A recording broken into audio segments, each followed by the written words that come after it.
안녕하세요. 마음을 움직이는 사람들의 신지훈입니다. 잘 지내셨나요?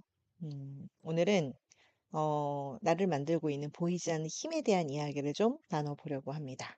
여러분 혹시 이런 적 있으세요? 별일도 없는데 괜히 막 예민하고요. 누가 툭 던졌던 말 한마디에 하루 종일 막 기분 망가지고, 집에 와서 막 혼자 이렇게 생각하잖아요. 왜 나는 이렇게 감정에 휘둘릴까? 우리는 보통은요, 이런 생각들을 되게 많이 합니다. 내가 예민한가 보다. 내 멘탈이 좀 약한가 보다. 내 성격이 문제인가 보다. 음, 그런데요, 심리학은요, 전혀 다르게 얘기합니다. 당신이 예민한 게 아니고요. 당신의 감정이 이미 보이지 않는 힘에 의해서 조종되고 있다고. 우리가 내 마음이라고 믿었던 것들 있잖아요. 감정이나 스트레스나 예민함이나 무기력함 같은 것들. 사실은 몸의 반응과 내가 붙였던 해석, 그리고 내가 놓치고 있던 상황이 합쳐져서 만들어낸 결과일 수도 있다는 거예요. 예를 들어서 잠을 못 잤어요. 누구나 다 예민해지잖아요. 그런 날 누가 뭐라고 하면 평소보다 한 두세 배 더 짜증나고 더 상처받을 수 있죠. 이게 성격상의 문제일까요? 아니면 몸이 좀 힘들어서 그런 걸까요? 오늘은요, 왜 우리가 감정에 휘둘리는지, 그리고 어떻게 하면 감정의 노예가 아니라 감정의 운전자가 될 수 있는지 같이 이야기를 좀 나눠보려고 합니다. 지금부터 여러분을 만들고 있었던 보이지 않는 힘에 대한 이야기를 같이 들어보시면 좋을 것 같습니다. 여기서 제가 아주 이상한 질문을 하나 드릴 거예요. 우리는 슬퍼서 우는 걸까요? 아니면 울고 있기 때문에 슬픈 걸까요? 되게 말장난 같죠? 근데 이 질문 때문에 심리학자들이 100년을 싸웠습니다. 진짜요. 제임스 랑게라는 학자는요. 곰을 봤어요. 심장이 뛰어요. 그래서 무섭다고 느껴요. 한마디로 몸이 먼저 감정은 나중이라는 거죠. 그런데 캐논 바드는요. 반대로 곰을 봤어요. 심장도 뛰고 무섭기도 해요. 그러니까 동시에 일어나는 거죠. 한마디로 몸도 감정도 같이 일어나는 거죠. 근데 중요한 건 둘이 싸우면서도 공통으로 인정한 사실이 하나 있어요. 감정은 생각에서 바로 튀어나오는 게 아니라 몸의 반응과 묶여 있다는 거죠. 예를 들어서 발표 전에 막 심장이 막 뛰고 손에 땀이 나요. 숨이 막 가빠지잖아요. 우리는 그걸 이렇게 해석하는 거예요. '아 나 진짜 긴장했구나. 아 나 망했다.' 근데 심리학자들은 이렇게 물어요. '그게 정말 긴장이었을까? 아니면 그냥 심장이 빨리 뛰고 있었던 걸 뿐일까?' 여기서 아주 중요한 사람이 한 사람 등장을 합니다. 바로 그 몸에 반응에 이름을 붙이는 사람. 바로 나예요. 어 감정은요. 느끼는 게 아니라 해석의 결과물이에요. 예를 하나 들어볼게요. 롤러코스터 타기 직전에 심장이 뛰죠. 손에 땀도 나고요. 숨도 약간 가빠지고요. 근데 옆에 있는 사람이 이렇게 말해요. "와 미쳤다. 진짜 설렌다." 근데 너무 재밌는 건 바로 그 옆에 있는 사람은 나 너무 무서워. 나 못 타." 어 몸 상태는 완전 똑같아요. 심장 뛰고 아드레날린 나오고 긴장감 다 똑같죠. 근데 어떤 사람은 설렘을 느끼고 어떤 사람은 공포를 느끼는 거예요. 왜 그럴까? 음 여기서 등장하는 심리학의 이론이 바로 이 요인 이론입니다. 감정은 신체 반응 플러스 내가 붙인 이름. 다시 말해서 심장이 빨리 뛰는 건요. 그냥 몸의 반응일 뿐이고요. 그걸 불안이라고 부를지 설렘이라고 부를지는 내 뇌가 상황을 어떻게 해석하느냐에 따라 달려 있다는 거예요. 발표 직전에 심장이 막 뛰면 우리는 자동으로 이렇게 말해요. "나 긴장했다." 그리고 때로는 "망했다."라고까지 생각을 하죠. 근데 이걸 한번 바꿔보는 거예요. '아 몸이 지금 에너지를 선충전했구나.' 같은 심장 박동인데 그러면 좀 달라져요? 그래서 어쩌면 감정이 흔들린다는 건 사실 감정 때문이 아니라 내가 내 몸의 반응에 붙였던 그 이름 때문일 수도 있다는 거죠. 여러분도 이런 경험 있으시죠? 기분 너무 안 좋을 때 억지로 막 친구들 만나러 나갔어요. 집에 돌아올 때는 생각보다 기분이 좀 나아져 있는 거예요. '그래도 나갔다 오길 잘했네.' 이런 생각도 들고요. 왜 그럴까? 우리는 보통 이렇게 생각을 해요. 기분이 좋아지면 움직여야지. 마음이 풀리면 웃어야지. 근데 심리학은요, 반대로 얘기해요. 웃으면 기분이 좋아지고요. 움직이면 마음이 가벼워지는 거예요.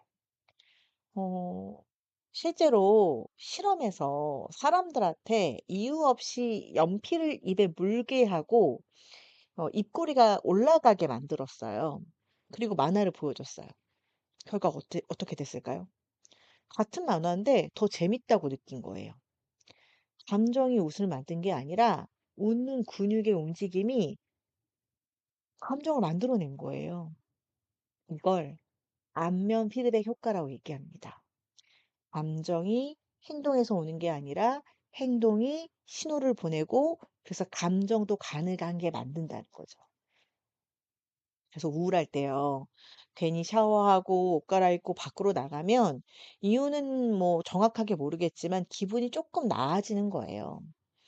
감정을 그래서 기다리지 않아도 되는 거예요. 몸을 먼저 움직이면 그 뒤에 감정은 따라오게 되는 거죠. 음, 이런 말 한 번쯤 해보셨죠? 요즘 왜 이렇게 예민하지? 나 예전에 나 같지가 않아. 멘탈이 좀 약해진 것 같아. 근데 심리학과 생리학에서는요, 이걸 이렇게 얘기합니다. 스트레스는 기본이 아니라 생존 반응이다. 우리 몸은요, 스트레스를 받으면 세 단계로 자동적으로 움직입니다. 일단은 1단계 경고. 음, 몸이 긴장하고 심장이 뛰고 예민해져요. 2단계 저항이에요. 버텨요. 계속 버텨요. 에너지를 쓰면서 버티는 거예요. 그러다가 결국은 3단계 때 소진이 오는 거예요. 더 이상 버틸 에너지가 없어서 무너지게 되는 거죠. 그래서 이런 일이 벌어지는 거예요. 별일 아닌데 짜증나고 작은 말에 상처받고 집중도 안 되고 쉬어도 회복이 안 되는 상태. 음, 우리는 이걸 이렇게 생각해요. 나 또 왜 이러지? 음, 이거 성격 문제 아니에요. 이미 몸이 소진의 단계에 들어갔기 때문일 가능성이 더 큰 거죠. 예민해진 것도 무기력한 것도 마음이 약해져서가 아니라 몸이 지금 살아남기 모드를 너무 오래 유지했기 때문에 그런 거예요. 그래서 이 상태에서는요, 마음을 더 단단히 먹어야지가 아니라 몸을 더 빨리 먼저 회복시켜야 됩니다. 우리는 보통 스트레스를 마음의 문제라고 많이 생각하잖아요. 근데 과학은요, 이렇게 얘기를 해요. 스트레스는 당신을 늙게 만드는 것들이다. 진짜로. 우리 DNA 끝에 텔로미어라는 보호캡이 있어요. 신발끈 끝에 씌워진 플라스틱처럼 세포가 닳지 않게 막아주는 역할을 하거든요. 근데 만성 스트레스가 계속되면은, 어, 이 텔로미어가 급격하게 짧아집니다. 그래서 연구에 따르면 심한 만성 스트레스는 최대, 놀라지 마세요. 6년까지 노화를 앞당긴다는 결과도 있습니다. 그래서 이런 일이 생기는 겁니다. 감기 한번 걸리면 감기 한번 걸리면 오래 가고요. 상처 잘 안 낫고 예전보다 쉽게 피곤해지고 회복은 더뎌지고 우리는 이걸 그냥 '아 나이 들어서 그렇다.' 이렇게 생각을 하잖아요. 근데 이거 나이 때문 아니에요.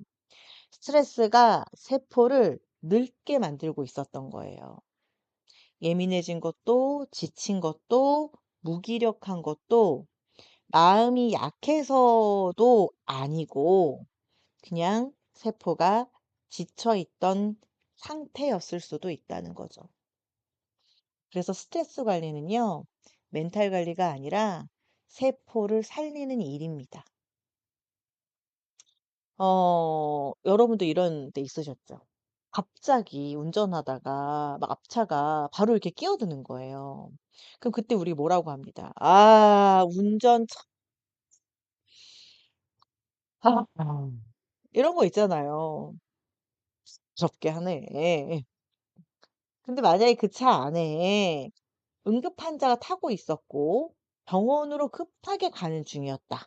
만약에 그렇다면 우리가 그 순간에 그 사람을 '운전 더럽게 하는 사람이다.' 라고 단정 지을까? 아마 어쩔 수 없는 상황에 있는 사람이라고 생각했을 거예요. 근데 왜 되게 재밌는 건요. 우리는 이 가능성을 거의 생각하지 않는다는 거예요. 심리학에서는 이걸 근본적 귀인 오류라고 얘기를 합니다. 우리는 타인의 행동을 볼 때 그 사람이 처한 상황, 그것보다는 뭔가 그 순간에 그 사람의 성격이나 인성이나 태도 같은 것들로 해석을 하게 되는 자동 오류에 빠진다는 거예요. 회사에서 누가 말투가 날카로워요. 저 사람 원래 까칠해. 카톡답이 늦어요. 성의가 없다. 표정이 어두워요. 뭐 기분 나쁜 일 있나? 근데 조용하게 조용하게 한번 생각을 해 보는 거예요. 그 사람 밤새 아이를 돌봤을 수도 있고요. 부모님 병원 문제로 정신이 없을 수도 있고요. 우리가 정확하게는 잘 모르지만 오늘 아침에 정말 힘든 일을 겪었을 수도 있잖아요. 우리는 사람을 보고 상황을 좀 덜 보더라는 거죠. 그래서 관계를 가 틀어지는 이유 중에 하나는요. 성격 때문이 아니라 상황을 어떻게 보면은 제대로 보지 못했던 우리의 자동 해석 때문일 수도 있어요. 1960 년대 한 심리학자가 이런 질문을 던졌습니다. 평범한 사람도 권위자의 지시만 있으면 타인에게 끔찍한 행동을 하게 될 수 있을까? 이 질문은 나치 전범 재판에서 시작이 됐습니다. 많은 나치 전범들이 이렇게 얘기를 했거든요. "저는 시키는 대로 했을 뿐이다."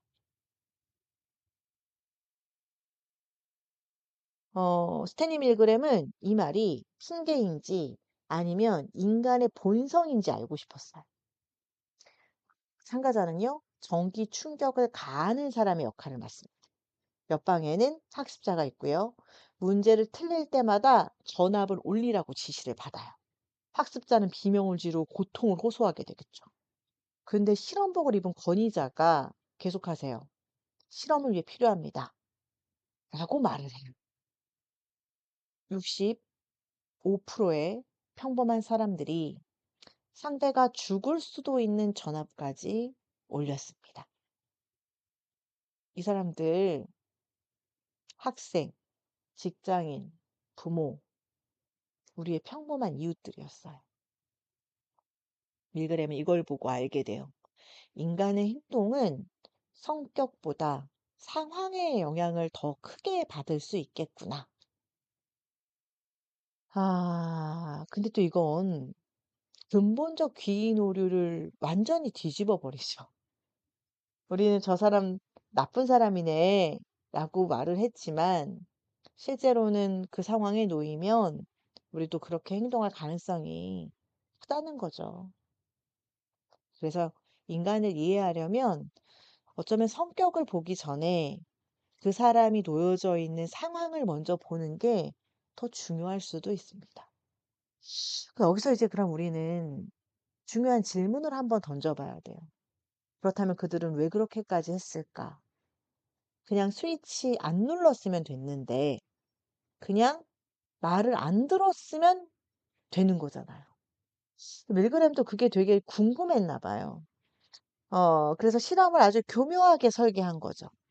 일단은 실험실, 연구실, 예일대학교 같은 사람들이 믿을 수 있는 곳이다라고 하는 권위의 상징을 둡니다. 그 권위는 판단을 멈추게 만들었어요. 그리고 피해자가 안 보여요. 거리감이 좀 있었던 거죠. 피해자는 옆방에 있고 얼굴이 안 보이고 고통이 소리로만 들리는 거예요. 사실 사람들은요, 보이지 않는 고통에는 조금 더 둔감해지거든요. 그리고 주변에 아무도 없어요. 다른 참가자들이 없는 거예요. "이거 지금 해도 괜찮은 거예요?" 라고 확인할 사람이 없는 거죠. 그래서 사람들은요, 상황을 기준으로 판단하기 시작하는 거예요. 이 모든 것들이 쌓이면요, 개인의 도덕성보다 상황의 압력이 훨씬 더 무거워집니다. 저울이 기울어져 버리는 거죠. 그래서 밀그램은 이렇게 결론을 내려요. 사람은 나빠서 복종하는 게 아니라 상황이 그렇게 만들었기 때문에 복종한다. 이것이 심리학에서 말하는 situational pressure, 즉 상황의 압력입니다.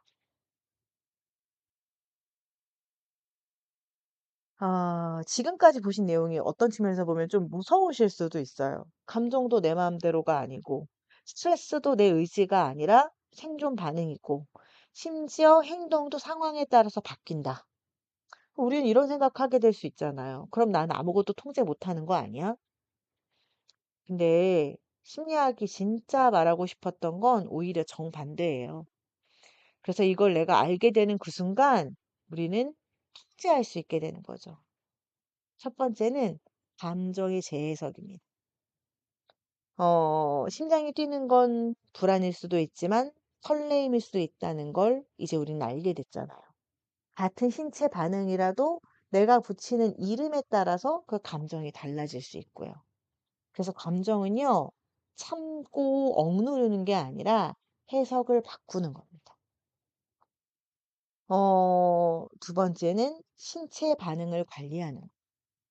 스트레스는 기분이 아니라 몸에서 일어나는 생존 반응이라는 걸 우리는 이제 알게 됐잖아요. 그러면 왜 이렇게 예민하지가 아니라, 아, 지금 내 몸이 경고를 보내는구나로, 바꾸는 거죠. 그리고 그 순간부터 우리는요, 휴식을 하거나 수면을 하거나 호흡, 운동 같은 것들로 우리 몸을 먼저 관리하게 될 수 있는 겁니다. 그리고 마지막으로 가장 중요한 건요, 환경을 설계하는 거예요. 사람은 의지보다 상황에 더 영향을 받는다잖아요. 그러면 우리는 의지를 키우는 대신 환경을 바꿔주는 겁니다. 집중이 안 되면 나를 탓할 게 아니라 집중이 되도록 환경을 설계하면 되는 거예요.